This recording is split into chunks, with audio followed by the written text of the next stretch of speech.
Hi hello ಎಲ್ಲರಿಗೂ ನಮಸ್ಕಾರಗಳು. Welcome back to my YouTube channel Vishwanath vlogs. ಯಾರು ಲೈಕ್ ಮಾಡಿಲ್ಲ, ಕಮೆಂಟ್ ಮಾಡಿಲ್ಲ, ಸಬ್ಸ್ಕ್ರೈಬ್ ಮಾಡಿಲ್ಲ ದಯವಿಟ್ಟು ಮಾಡ್ಕೊಡಿ. ನಾಳಿನ ಮ್ಯಾಚು ನಮ್ಮ Royal Challengers Bengaluru versus Lucknow Super Giants ಅವರು ನಡೀತಾ ಇರೋದು ಎಲ್ಲಿ ಅಂದ್ರೆ ಲಕ್ನೋ ಪಿಚ್ ಅಲ್ಲೇ ಏಕಾನ ಸ್ಟೇಡಿಯಂ ಅಲ್ಲಿ. ಫಸ್ಟ್ ಬ್ಯಾಟಿಂಗ್ ಆಡ್ತಾರೋ ಫೀಲ್ಡಿಂಗ್ ಮಾಡ್ತಾರೋ ಗೊತ್ತಿಲ್ಲ. ಅದಕ್ಕಿಂತ ಮುಂಚೆ ಒಂದು ಬಿಗ್ ಅಪ್ಡೇಟ್ ಇದೆ. ನಿನ್ನೆ ರೋಹಿತ್ ಶರ್ಮಾ ಅವರು ಟೆಸ್ಟ್ ಕ್ರಿಕೆಟ್ ಇಂದ ರಿಟೈರ್ಮೆಂಟ್ ಅನೌನ್ಸ್ ಮಾಡಿದ್ದಾರೆ. ಕಳೆದ ಆಸ್ಟ್ರೇಲಿಯಾ ಸೀರೀಸ್ ಇಂದಾನು ನ್ಯೂಸ್ ಇತ್ತು ರೋಹಿತ್ ಶರ್ಮಾ ಅವರು ರಿಟೈರ್ ಆಗಬೇಕು, ಅಷ್ಟೊಂದು ಫಾರ್ಮಲ್ ಇಲ್ಲ, ಫಿಟ್ ಆಗಿ ಕೂಡ ಇದ್ದಿಲ್ಲ ರೋಹಿತ್ ಶರ್ಮಾ ಅವರು. ಅದಕ್ಕೋಸ್ಕರ ರಿಟೈರ್ಮೆಂಟ್ ಅನೌನ್ಸ್ ಮಾಡಿದ್ದಾರೆ. ಏನೇ ಆಗ್ಲಿ ಒಂದು ಒಳ್ಳೆ ರಿಟೈರ್ಮೆಂಟ್ ಆಗ್ಬೇಕಾಯ್ತು ರೋಹಿತ್ ಶರ್ಮಾ ಅವ್ರಿಗೆ. ಯಾರಿಗೂ ಹೇಳ್ದಿರಾ ಈ ತರ ರಿಟೈರ್ಮೆಂಟ್ ಆಗ್ಬಾರ್ದಾಗಿತ್ತು. ಇಂಗ್ಲೆಂಡ್ ಟೂರ್ ನ ಮುಗಿಸ್ಕೊಂಡು ನಿಮ್ದೇ ಅಲ್ಲೇ ಹೇಳ್ಬೇಕಾಯ್ತು ನಾನು ರಿಟೈರ್ ಆಗ್ತಾ ಇದ್ದೀನಿ ಈ ತರ ಅಂತ. ಆಬ್ವಿಯಸ್ಲಿ ಮಿಸ್ ಮಾಡ್ಕೊಂತೀವಿ ರೋಹಿತ್ ಶರ್ಮಾ ಅವ್ರನ್ನ. ಇನ್ನ ರೋಕೋ ಜೋಡಿನ ನೋಡಕ್ಕಾಗಲ್ಲ ಅಂತ ಅದೊಂದು ಬೇಜಾರು. ಏನ್ ಮಾಡೋಕ್ಕಾಗಲ್ಲ, ರಿಟೈರ್ಮೆಂಟ್ ಒಂದಲ್ಲ ಒಂದಿನ ತಗೊಳ್ಳೇಬೇಕು. ರೋಹಿತ್ ಶರ್ಮಾ ಅವ್ರು ತಗೊಂಡಿದ್ದಾರೆ. Happy retirement. Legend of white ball cricket. Test cricket ಅಲ್ಲೂ ಅದೇ ರೀತಿಯಾಗಿನೇ ಅವ್ರದ್ದು ಅಪಾರವಾದ ಕೊಡುಗೆ ಇದೆ ನಮ್ಮ ಭಾರತ ತಂಡಕ್ಕೆ. ಇರ್ಲಿ, ಓಡಿಐನೇ ಚೆನ್ನಾಗಿ ಆಡಿ ವರ್ಲ್ಡ್ ಕಪ್ ನ ಗೆದ್ದು 2027 ವರ್ಲ್ಡ್ ಕಪ್ ನ ಗೆದ್ದು ರೋಹಿತ್ ಶರ್ಮಾ ಅವರು ಮತ್ತೆ ವಿರಾಟ್ ಕೊಹ್ಲಿ ಅವರು ಅವಾಗ ಓಡಿಐ ಕ್ರಿಕೆಟ್ಗೆ ನಿವೃತ್ತಿಗೊಂಡ್ರೆ ಒಳ್ಳೆ ಖುಷಿ ಇರುತ್ತೆ ನಮ್ಗೂನು. ಇಬ್ರು ಒಂಥರ ಲೆಜೆಂಡ್ಗಳಿದ್ದಂಗೆನೆ. ಇನ್ನ ಬರೋಣ ಮ್ಯಾಚ್ ಕಡೆ. ನಡೀತಾ ಇರೋದು ಯಕಾನ ಸ್ಟೇಡಿಯಂ ಅಲ್ಲಿ ಲಕ್ನೋನಲ್ಲೇ ನಡೀತಾ ಇರೋದು ಮ್ಯಾಚು. ಲಕ್ನೋ ಕಡೆ ನೋಡೋದಾದ್ರೆ ಟಾಪ್ ಆರ್ಡರ್ ಹೆವಿ ಅಂತಾನೆ ಹೇಳ್ಬೋದು. ಅವ್ರ 3 ಜನನೇ ಎತ್ಬಿಟ್ರೆ ಆಲ್ಮೋಸ್ಟ್ ಆಲ್ ಕೊಲ್ಯಾಪ್ಸ್ ಆಗ್ಬಿಡ್ತಾರೆ. ಡೌನ್ ದ ಆರ್ಡರ್ ಅಲ್ಲಿ ಅಬ್ದುಲ್ ಸಮದ್ ಅವರು ಮತ್ತೆ ಆಯುಷ್ ಬದೌನಿ ಅವರು ಸ್ವಲ್ಪ ಕಾಂಟ್ರಿಬ್ಯೂಟ್ ನ ಮಾಡ್ತಾ ಇದ್ದಾರೆ. ಅದನ್ನ ಬಿಟ್ರೆ ಅಲ್ಲಿ ಹೇಳ್ಕೊಳ್ಳೋಂತ ಪರ್ಫಾರ್ಮೆನ್ಸ್ ಯಾವ್ದು ಕೂಡ ಇಲ್ಲ. ಟಾಪ್ ಆರ್ಡರ್ ಅಲ್ಲೂ ಕೂಡ ಅಷ್ಟೇ ಫಸ್ಟ್ ಆಫ್ ದ IPL ಅಲ್ಲಿ ಚೆನ್ನಾಗೇನೆ ಆಡ್ತಾ ಇದ್ರು. ಇವಾಗ ನೋಡ್ತಾ ಇದ್ರೆ ಯಾರನ್ನು ಫಾರ್ಮಲ್ ಇಲ್ಲ. ನಿಕೋಲಸ್ ಪುರನ್ ಆಗಿರ್ಬೋದು, ಆಡಮ್ ಮಾರ್ಕ್ರಮ್ ಆಗಿರ್ಬೋದು, ಮಿಚೆಲ್ ಮಾರ್ಷ್ ಅವರ್ ಆಗಿರ್ಬೋದು, ಯಾರು ಅಂತ ಹೇಳ್ಕೊಳ್ಳೋಂತ ಫಾರ್ಮಲ್ ಕಾಣಿಸ್ಕೊಂತ ಇಲ್ಲ. ಇನ್ನ ನಮ್ಮ ರಿಷಬ್ ಪಂತ್ ಅವ್ರ ಕಡೆ ಬರೋದಾದ್ರೆ ಅವ್ರಿಗೊಂಥರ ಮರೆಯಲಾರದ ಸೀಸನ್ ಆಗ್ಬಿಟ್ಟಿದೆ ಇದು. ಆದಷ್ಟು ಬೇಗ ಅವನ್ನೆಲ್ಲ ಮರೆತು ಅವರು ಕೂಡ ಒಂದು ಒಳ್ಳೆ ಫಾರ್ಮ್ ಬರಬೇಕು. ಯಾಕಂದ್ರೆ ಟೆಸ್ಟ್ ಸೀರೀಸ್ ಬೇರೆ ಹತ್ರ ಬರ್ತಾ ಇದೆ. IPL ಒಂದೇ ಅಲ್ಲ, ನಮಗೆ ಇಂಡಿಯನ್ ಟೀಮು ಅಷ್ಟೇ ಮುಖ್ಯ. ರಿಷಬ್ ಪಂತ್ ಅವ್ರು ಚೆನ್ನಾಗಿ ಆಡ್ಲಿ, ಆದ್ರೆ ನಮ್ಮ RCBನೇ ಗೆಲ್ಬೇಕು ಅಷ್ಟೇ. ನಮ್ಗೆ ನಮ್ದೊಂದು ಸ್ವಾರ್ಥ ಇದ್ದೇ ಇರುತ್ತಲ್ಲ, ನಮ್ಮವ್ರು ಗೆಲ್ಬೇಕಂತ.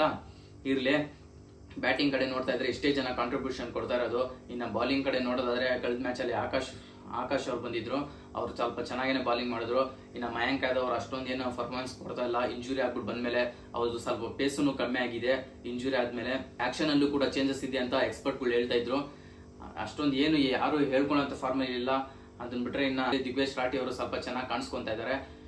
ಆವಿಷ್ ಖಾನ್ ಅವರು ಅಷ್ಟೊಂದೇನು ಇಂಪ್ಯಾಕ್ಟ್ ಮಾಡಕ್ಕಾಗ್ತಾ ಇಲ್ಲ. ಯಾರು ಇಂಪ್ಯಾಕ್ಟ್ ಮಾಡ್ತಾ ಇಲ್ಲ ಅನ್ಕೊಳ್ಳಿ, ಅಷ್ಟೊಂದೇನು ಹೆವಿ ಟಚ್ ಅಲ್ಲಿ ಕಾಣಿಸ್ಕೊಂತಾ ಇಲ್ಲ. ಫಸ್ಟ್ ಆಫ್ ದ IPL ಅಲ್ಲಿ ನಿಕೋಲಸ್ ಪುರನ್ ಅವರು, ಮಾರ್ಷ್ ಅವರು ಚೆನ್ನಾಗಿ ಕಾಣಿಸ್ಕೊಂಡ್ರು ಅಂತ ಸ್ವಲ್ಪ ಮೇಲೆ ಇದ್ರು. ಇವಾಗ ಎಲ್ಲ ಕೊಲ್ಯಾಪ್ಸ್ ಆಗ್ತಾ ಇದಾರೆ ಅಂತ ಎಲ್ಲ ಕೆಳಗೆ ಇದೆ ಲಕ್ನೋ ಟೀಮು. ಡೌಟೇ ಇದೆ ಲಕ್ನೋ ಟೀಮು ಕ್ವಾಲಿಫೈ ಆಗೋದು. ಇನ್ನು ನಮ್ಮ RCB ಕಡೆ ನೋಡೋದಾದ್ರೆ ಎಲ್ಲ ಚಿಂದಿ ಪರ್ಫಾರ್ಮೆನ್ಸ್ ಅನ್ಕೊಳ್ಳಿ. ಫಸ್ಟ್ ಬ್ಯಾಟಿಂಗ್ ಆದ್ರೂ ಆಡ್ಲಿ, ಬಾಲಿಂಗ್ ಆದ್ರೂ ಆಡ್ಲಿ. ಇವಾಗ ಸಾಲ್ಟ್ ಅವ್ರು ಆಡ್ತಾರೋ ಬೆತ್ತಲ್ ಅವ್ರು ಆಡ್ತಾರೋ ಅದಂತೂ ನನ್ಗೆ ಗೊತ್ತಿಲ್ಲ. ಇನ್ನೊಂದು ಬಿಗ್ ಅಪ್ಡೇಟ್ ಏನಿದೆ ಅಂದ್ರೆ ದೇವದತ್ ಪಡಿಕಲ್ ಅವರು ಇಂಜುರಿ ಆಗಿ ಔಟ್ ಆಫ್ ದ ಸೀಸನ್ ಆಗಿದ್ದಾರೆ. ಈ ಸೀಸನ್ ಆಡಲ್ಲ. ಅವರ ಬದಲಾಗಿ ನಮ್ಮ ಕನ್ನಡಿಗನೇ ರಿಪ್ಲೇಸ್ಮೆಂಟ್ ಮಾಡ್ತಾ ಇರೋದು. ಮಯಾಂಕ್ ರಿಪ್ಲೇಸ್ಮೆಂಟ್ ಆಗಿ ಬರ್ತಾ ಇದ್ದಾರೆ. ಅವ್ರು ಆಡ್ತಾರೋ ಇಲ್ಲೋ ಗೊತ್ತಿಲ್ಲ ನನಗೆ ನೆಕ್ಸ್ಟ್ ಮ್ಯಾಚ್. ಯಾಕಂದ್ರೆ ಸ್ವಸ್ತಿಕ್ ಚಿಕಾರ ಅವರು ಆಡ್ತಾರೆ ಅಂತ ಹೆವಿ ನ್ಯೂಸ್ಗಳು ಬರ್ತಾ ಇದೆ. ಸಾಲ್ಟ್ ಅವ್ರಿಗೆ ಹುಷಾರಾದ್ರೆ ಸಾಲ್ಟ್ ಅವರೇ ಆಡ್ಬೇಕು ನನ್ನ ಪ್ರಕಾರ. ಯಾಕಂದ್ರೆ ಅವ್ರಿಗೆ ಸ್ವಲ್ಪ ಎಕ್ಸ್ಪೀರಿಯನ್ಸ್ ಇದೆ. ಒಂದ್ ನೋಡಿ, ಆ ಪವರ್ ಪ್ಲೇ ಲೈನ್ ನಾವು ಸಾಲ್ಟ್ ಅವರು 6 ಓವರ್ ನಿಂತ್ಕೊಂಡ್ಬಿಟ್ರೆ ಸ್ಕೋರ್ ಯಾವ್ದೋ ಲೆವೆಲ್ ಅಲ್ಲಿ ಹೋಗ್ಬಿಡುತ್ತೆ. ಒಂದು ಫೈರ್ ಪವರ್ ತಂದು ಕೊಡ್ತಾರೆ ಟಾಪ್ ಆರ್ಡರ್ ಅಲ್ಲೇನೆ. ಇನ್ನ ಕೊಹ್ಲಿ ಅವರು ಎಂದಿನಂತೆ ಅವ್ರದ್ದು ಬಿಡಿ ಗನ್ ಪರ್ಫಾರ್ಮೆನ್ಸ್. ಅವ್ರು 50 ಹೊಡೆದಾಗೆಲ್ಲ ಮ್ಯಾಚ್ಗಳು ಗೆಲ್ತಾ ಇದೀವಿ. ಈ ಮ್ಯಾಚ್ ಅಲ್ಲಿ ಸೆಂಚುರಿನೇ ಹೊಡಿಲಿ ಅಂತ ಹೇಳ್ತೀನಿ. ಅದನ್ನ ಬಿಟ್ರೆ ಟಾಪ್ 3 ನಲ್ಲಿ ಯಾರು ಆಡ್ತಾರೆ ಅಂತ ಗೊತ್ತಿಲ್ಲ. ಇಂಪ್ಯಾಕ್ಟ್ ಪ್ಲೇಯರ್ ಯಾರು ಬರ್ತಾರೆ ಅಂತ ಗೊತ್ತಿಲ್ಲ. ಮಯಾಂಕ್ ಅಗರ್ವಾಲ್ ಅವ್ರು ಆಡ್ತಾರೋ ಇಲ್ಲ ಸ್ವಸ್ತಿಕ್ ಚಿಕಾರ ಅವ್ರು ಆಡ್ತಾರೋ ನೋಡೋಣ ನಾಳೆ ಮ್ಯಾಚ್ ಅಲ್ಲಿ ಏನಾಗುತ್ತೆ ಅಂತ. ಅದನ್ನ ಬಿಟ್ರೆ ರಜತ್ ಪಾಟಿದಾರ್ ಅವರು ಕಾಂಟ್ರಿಬ್ಯೂಟ್ ಮಾಡ್ತಾ ಇಲ್ಲ ಈ ನಡುವೆ 3-4 ಮ್ಯಾಚ್ ಇಂದ. ಬರ್ತಾರೆ, ಅವರು ಒಳ್ಳೆ ಪರ್ಫಾರ್ಮೆನ್ಸ್ ಕೊಡ್ತಾರೆ. ಒಂದ್ ಒಳ್ಳೆ ಟಚ್ ಅಲ್ಲೇನೆ ಇದ್ದಾರೆ. ಜಿತೇಶ್ ಶರ್ಮಾ ಅವರಾಗ್ಲಿ, ರೊಮಾರೋ ಶಫರ್ಡ್ ಅವರಾಗ್ಲಿ, ಟೀಮ್ ಡೇವಿಡ್ ಅವರಾಗ್ಲಿ, ಕುರ್ನೂಲ್ ಪಾಂಡೆ ಅವರಾಗ್ಲಿ ಹೆವಿ ಟಚ್ ಅಲ್ಲಿ ಕಾಣಿಸ್ಕೊಂತ ಇದಾರೆ. ಬ್ಯಾಟಿಂಗ್ ಬಗ್ಗೆ ಏನ್ ಮಾತಾಡಂಗೆ ಇಲ್ಲ ಬಿಡಿ. ನಡೀತಾ ಇರೋದು ಯಕಾನಲ್ಲಿ ಔಟ್ ಸೈಡ್ ನಡೀತಾ ಇರೋದು. ಹಾಕೊಂಡ್ ಗೊತ್ತಾ ಇರ್ತೀವಿ ಅಷ್ಟೇ. ಔಟ್ ಸೈಡ್ ನೋಡಿದ್ರೆ ನಮ್ಗೇನ್ ಭಯನೇ ಇಲ್ಲ. 100% ಕಾನ್ಫಿಡೆನ್ಸ್ ಅಲ್ಲಿ ಇರ್ತೀವಿ. ಗೆದ್ದೇ ಗೆದ್ದೀವಿ ಅಂತ. 7 ಮ್ಯಾಚ್ ಗೆದ್ದು ಹಿಸ್ಟ್ರಿ ಕ್ರಿಯೇಟ್ ಮಾಡ್ತೀವಿ. ನೋಡ್ಕೊಂಡಿರಿ ಈ ಸತಿ ಟಾಟಾ IPL ಅಲ್ಲಿ. ಯಾವುದೇ IPL ಅಲ್ಲೂ ಕೂಡ ಯಾವುದೇ ಒಂದು ಟೀಮ್ನು ಅವೇ ಮ್ಯಾಚ್ಗಳನ್ನ 7 ಗೆದ್ದೇ ಇಲ್ಲ. 6 ಗೆದ್ದಿಲ್ಲ. Already history ಮಾಡ್ಬಿಟ್ಟಿದೀವಿ. ಇವಾಗ ಮುರಿಯಕ್ಕೆ ಆಗ್ಬಾರ್ದು ಯಾರ ಕೈಲೂ. ಆ ತರದೊಂದು ಹಿಸ್ಟ್ರಿ ಕ್ರಿಯೇಟ್ ಮಾಡ್ಬಿಟ್ಟಿದೀವಿ ಅಷ್ಟೇ. 7 ಗೆದ್ದು ನೀಟಾಗಿ ಈ ಸತಿ IPL ಕಪ್ನ ಹೊಡೆದು ಮುಗಿಸ್ತಾ ಇರ್ತೀವಿ ಅಷ್ಟೇ. ಇನ್ನ ಬಾಲಿಂಗ್ ಕಡೆ ನೋಡೋದಾದ್ರೆ ಹೆಜಲ್ವುಡ್ ಅವ್ರಿಗೆ ಇಂಜುರಿ ಅಂತೆ. ಅವರು 100% ಫಿಟ್ ಆಗಿಲ್ಲ ಅಂದ್ರೆ ಅವ್ರು ಆಡ್ಸಕ್ ಹೋಗ್ಬಾರ್ದು. ನೆಕ್ಸ್ಟ್ ಮ್ಯಾಚ್ ಇಂತ ಆಡಿಸ್ಲಿ. ಯಾಕಂದ್ರೆ ಅವರೇ ನಮಗೆ ಇಂಪಾರ್ಟೆಂಟ್ ಪ್ಲೇಯರ್ ಪ್ಲೇ ಆಫ್ಸ್ ಅಂತ ಬಂದಾಗ. ಅದಕ್ಕೋಸ್ಕರ ಒಂದ್ ಮ್ಯಾಚ್ ಆಡಿಲ್ಲ ಅಂದ್ರೂ ಪರವಾಗಿಲ್ಲ, ಕಂಪ್ಲೀಟ್ ಆಗಿ ಫಿಟ್ ಆಗಿ ನೆಕ್ಸ್ಟ್ ಮ್ಯಾಚ್ ಇಂತಾನೆ ಆಡ್ಲಿ. ಅದೇನ್ ಪರವಾಗಿಲ್ಲ. ಲುಂಗಿ ಅಂಗಡಿಯವರೇ ಈ ಮ್ಯಾಚ್ ಕೂಡ ಆಡ್ಲಿ. ಹೆಜಲ್ವುಡ್ ಅವ್ರು ಫಿಟ್ ಆಗಿದ್ರೆ ಬರ್ಲಿ, ಫಿಟ್ ಆಗಿಲ್ಲ ಅಂದ್ರೆ 100% ಫಿಟ್ ಆದ್ಮೇಲೆ ಬರ್ಲಿ ಹೆಜಲ್ವುಡ್ ಅವರು. ಯಾಕಂದರೆ ಪ್ಲೇ ಆಫ್ಸಲ್ಲಿ ಬೊಸುಕ ಇಟ್ಕೊಂಡಿರ್ತೀವಿ, ಆಮೇಲೆ ಬಿಡ್ತೀವಿ ಅವ್ರನ್ನ. ಇನ್ನು ಯಶ್ ದಯಾಲ್ ಅವರು, ಭುವನೇಶ್ವರ್ ಕುಮಾರ್ ಅವರು, ಆಮೇಲೆ ಶ್ರೇಯಸ್ ಶರ್ಮಾ ಅವರು, ಕುರ್ನೂಲ್ ಪಾಂಡ್ಯ ಅವರು ಎಲ್ಲ ಖರಾಬಾಗಿನೇ ಆಗ್ತಾ ಇದ್ದಾರೆ. ಶ್ರೇಯಸ್ ಶರ್ಮಾ ಅವ್ರಿಗೆ ವಿಕೆಟ್ ಬರ್ತಾ ಇಲ್ಲ, ಆದರೆ ಅವ್ರು ಮಾಡ್ತಾರೋ ಲೆಂತ್ ಬಾಲಿಂಗು, ಏನು ಬಾಲಿಂಗ್ ಆಗ್ತಾ ಇದ್ದಾರೆ ನೋಡಿ, ಪಿಕ್ಕೇ ಮಾಡೋಕ್ಕಾಗ್ತಾ ಇಲ್ಲ ಬ್ಯಾಟ್ಸ್ಮನ್ಗಳ ಕೈಯಲ್ಲಿ. ಖರಾಬಾಗಿ ಕಂಟ್ರೋಲ್ ಮಾಡ್ತಾರೆ ಶ್ರೇಯಸ್ ಶರ್ಮಾ ಅವರು ಮಿಡ್ಲ್ ಓವರ್ಸಲ್ಲಿ. ಶ್ರೇಯಸ್ ಶರ್ಮಾ ಅವರಾಗಿರ್ಬೋದು, ಆಮೇಲೆ ಕುರ್ನೂಲ್ ಪಾಂಡ್ಯ ಅವರಾಗಿರ್ಬೋದು. ಕುರ್ನೂಲ್ ಪಾಂಡ್ಯ ಅವ್ರಿಗೆ ವಿಕೆಟ್ ಬೀಳ್ತಾ ಇದೆ, ಅದಕ್ಕೆ ಮೇನ್ ಕಾರಣನೇ ಶ್ರೇಯಸ್ ಶರ್ಮಾ ಅವರು ಹಾಕುವಂಥ ಟೈಟ್ ಬಾಲಿಂಗು. ಒಟ್ಟಿನಲ್ಲಿ ಟೀಮ್ ಪರ್ಫಾರ್ಮೆನ್ಸ್ ಅನ್ಕೊಳ್ಳಿ ನಮ್ಮ RCB ಅವ್ರದ್ದಂತೂ ಈ ಸತಿ ಅಜ್ಜಿ ಬೇರೆ ಲೆವೆಲಲ್ಲೇ ಆಡ್ತಾ ಇದ್ದಾರೆ. ಎಲ್ಲ ಮ್ಯಾಚಲ್ಲೂ ಒಬ್ಬೊಬ್ಬರು ಮ್ಯಾನ್ ಆಫ್ ದಿ ಮ್ಯಾಚು.